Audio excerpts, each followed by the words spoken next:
Now that you have a list of subscribers, it's like having an ATM machine.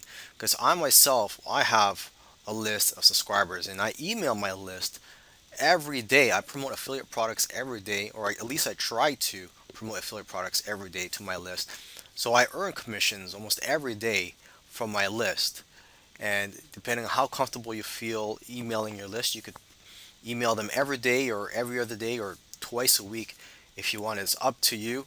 And you could also write a series of autoresponder emails to build a relationship and also to promote related affiliate products. So basically, when someone opts in, joins your list, they'll automatically receive these emails from you. These autoresponder emails, you could write 5 of them, 10, or even 30 or more. And you will need an autoresponder such as GetResponse, Aweber, MailChimp, and so on. There are several autoresponder tools in the market. I've been using GetResponse for several years now, so I do highly recommend GetResponse.